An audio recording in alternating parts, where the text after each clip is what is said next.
Okay, welcome back to Blender. So today we're going to be doing a desktop background. So to begin with, what I'm going to do is let's go to the render engine just at the side here. We will switch out Eevee to cycles. We're going to be making a computer desktop background with some hexagons. So let's go ahead and take the default cube right here. We'll go ahead and delete it. I'm going to go ahead and delete the initial lighting to begin with. We'll replace that, it's fine. What we want to do is let's go to mesh and we will go to UV sphere. Sorry, not UV sphere. Let's go to add and we'll go to cylinder. Now you notice there's a lot of different sides on this cylinder and I'm going to have to mosey myself on out of the way because I'm in the way. So what you're going to see down at this corner, just behind me, we'll take the cylinder, we'll click this box at the bottom, so this is what you're going to find, this wee little box right here. You want to go to your sides, vertices essentially, the top option, and go ahead and just turn these down a little bit, and you should be able to make hexagons, octagons, X, Y, Z. So in this particular one, we're going to want 6. So we want 6 right here. Right, okay, so we have our little 6 going on right here. Alright, so once we're done with that box, we can go ahead and collapse it. I can go ahead and get out of the road again, out of the middle of the screen. And what we can do is let's go to 7:7 on the top view right here, and I'm just going to go ahead and split the view so you guys can see what's going on from top and side. We'll go with S for scale to bring this down as such, and what I'm going to do is I'm going to change this by roughly 45 degrees, I believe it is. So let's go R for rotate and we'll go at 45. Oh, so maybe not, we'll go at 90. Let's see, 90. Yeah, okay, so we'll go at 90 right here. I'm going to go ahead and give this just a basic material, so we'll put this as just HR for the moment, just the original one. Let's go ahead and go with Shift D to duplicate this upwards, and we're going to go ahead and just place this just above the top one right here. Now it doesn't have to be perfect, but try and get it to sit and fit just about a square away so that we've got some sort of perfection. We're going to take these two shapes right here that we've made. Let's go with Shift D. We'll move these down into the bottom. You want to make sure that this is roughly the same distance between each object as you did for the top one. We'll go ahead and we'll take this one, this whole row right here, selecting it with box select. Shift D, move this across. Again, you're going to want this gap, but this time what we're going to do, place them about half and half in between each other. Let's go with G, bring this up. And then we'll go G and bring this across. So now we've got this nice little gap coming in between here. So let's go ahead with Shift D, select everything with box select, Shift D, and we'll rotate this onto the opposing side. So now we have this nice little hexagon pattern. We're going to go ahead and continue this pattern until we have roughly what we need. So let's go with Shift D again. And we'll place this here. We can go Shift D at the bottom. And we'll place this one here. Box select everything. Let's go Shift D, move this across. Box select again. Shift D, move this across the axes. Hold down that center scroll if you haven't already. You just want to go across with the X and the Y. So I think that's a bit too far. It's a bit of a big gap. Let's go with G, just bring these back. As such. I think that looks okay. I'm just going to go ahead with Shift D again and just pull this to the side. Just here. And that needs moving a little bit closer, so I'm just going to go Control Z, G, and just try and mosey this on over into the correct position. Okay, so once we've got something akin to this, what we can do is we can start adding the camera to the scene.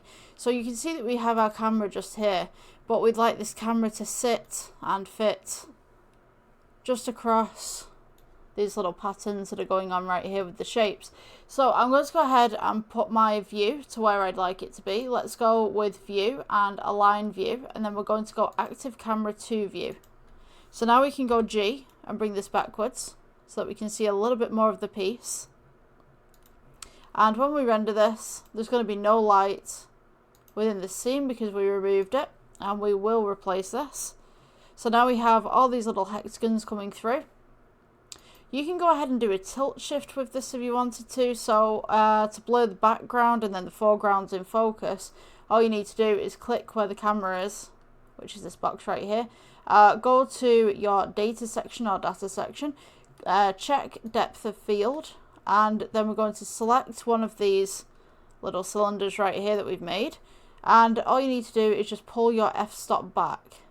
Now at this point you can't really see that anything's happened because I think we need a little bit more depth coming through, but if we go onto this render, we can see that something's happened. So the higher your f-stop, the more detail will be in the background. The lower the f-stop, the more the background will blur. So what I would say is, if you want more blur on the background, I would tilt this backwards just ever so slightly. So the next thing that we need to do is let's go ahead and add in a plane for underneath. So I'm just going to go ahead. We could go with edit mode for this one actually and select the sides. So you want to edge select for this, so you can just see it underneath there. So let's go with X-ray mode so you guys can see what's going on. And I'll go ahead and just mosey this on over. Let's press, where's X-ray? There we go. Okay, so with this little plane that we've got in the background, let's go with G and bring this across to here. We will go ahead with G, bring this up here. This one, G, bring this across here, and then G, bring this across here. Now, this is going to be the part where you get to decide whether you want to do the lighting on the outside or you want to do the lighting on the inside. To do the lighting on the inside, it will just basically make all of the little cracks between all of these little objects that we've made glow, essentially. And if you do the lighting on the outside, you'll just see lighting as it would regularly work. So if I go ahead and do these two examples for you, so maybe we will start with lighting on the outside. So let's go ahead and add in a light, a point, and we can go with G, bring this up, G, move this across, G, move this to the other side. Now when I go into the render tab right here and I render it as is, we can see that the lighting right here isn't really showing anything. So if I just go ahead and just mosey these on over so you guys can see, and I've got room. Alright, so we've got the points right here. We have the lights data. We're going to turn up the exposure, and you'll notice that our light is now shining from this side of the camera. We can change the colour, we can change the tones to this, whatever you would like. That green's real nice on this. And then the lighting underneath that I was talking to you about before, which is the second option you can do. If you click the plane, go to your materials tab, click new, and we change this material to emission, so I'll just call this EMI for short. Go to your principal BSDF under surface and change it to emission. You now have glowing points between all of these little kind of hexagons.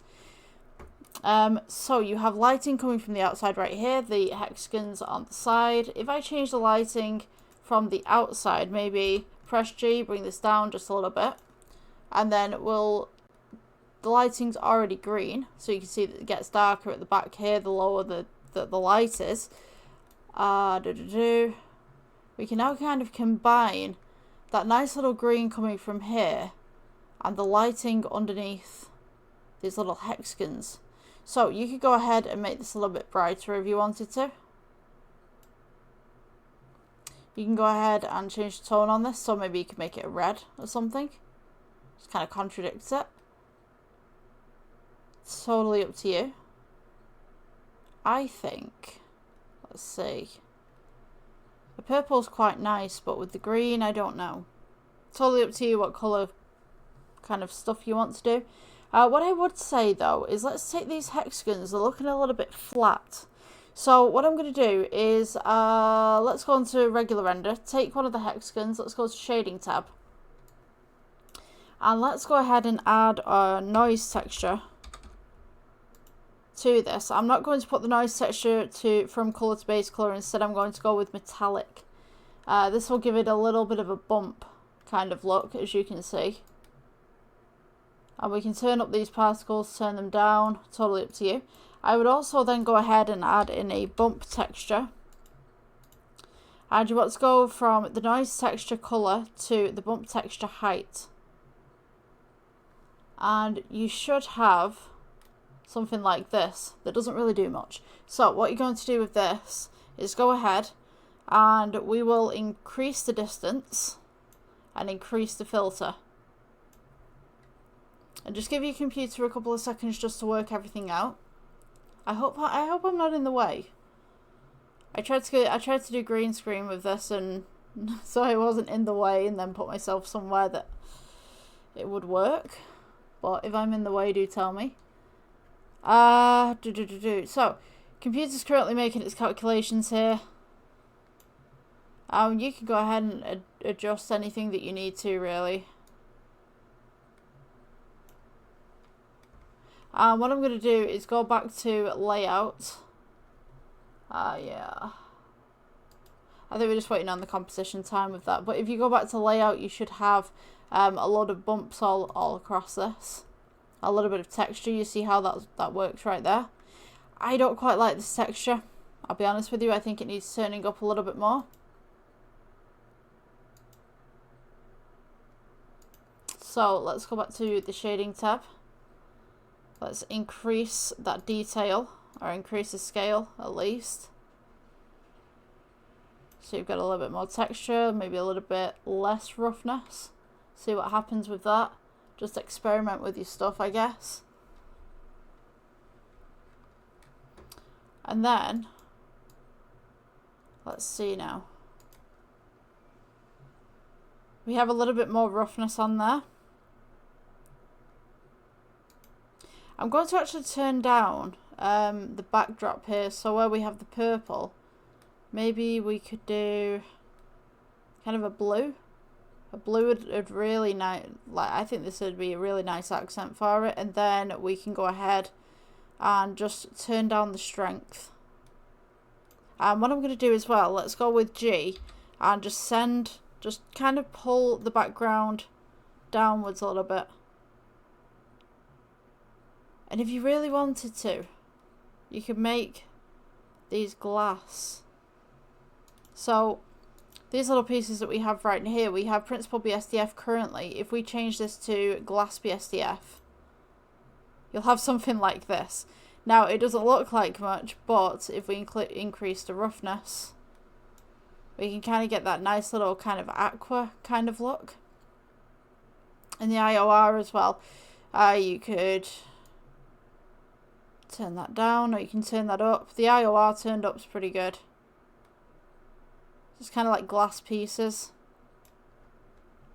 And then you get the green in there as well. And what you could do as well is change the actual colour of the pieces and just broaden that green off a little bit more.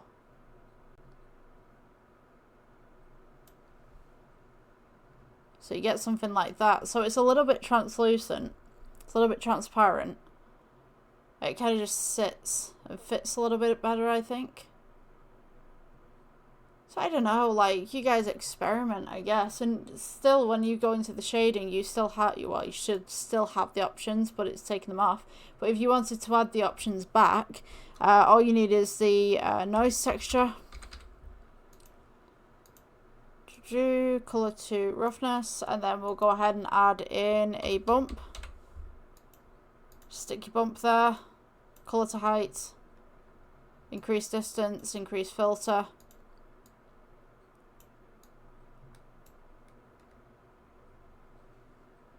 When it makes its calculations even. Let's go back to layout real quick.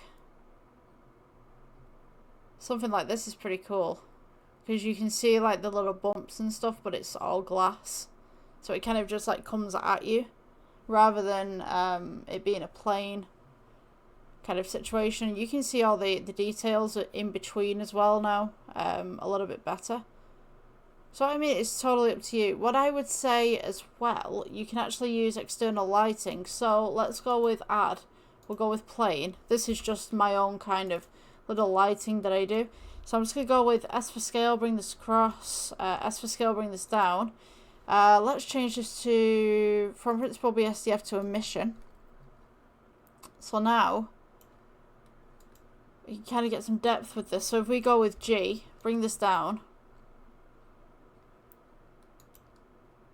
You see how we can get a little bit more depth with that.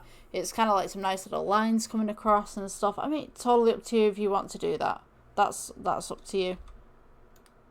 With that, I might just pull this across that way. Kind of gives it a variation. A little bit of extra lighting. We can go with Shift D, make another one. Coming across this way. I think, to be honest with you, there may be too many chefs in the kitchen at this point. But I'm just kind of experimenting, seeing what happens. I think that blue is a little bit too much, so we can take that down.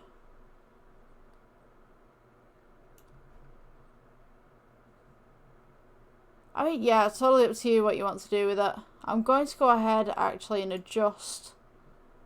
Let's see, the f-stop just up a couple of points. Totally up to you. To be honest with you, I think I might backtrack on everything of that, but I just thought I'd show you that as an example for the lighting. But if you take the lighting off when it finally decides to go, come on, delete. I think it just looks better with a glow rather than something shining on top of it.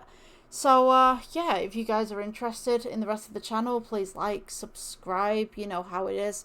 It should be flashing down below if I say subscribe. So yeah, if you guys enjoyed that, please stay and enjoy the rest of your day. Bye.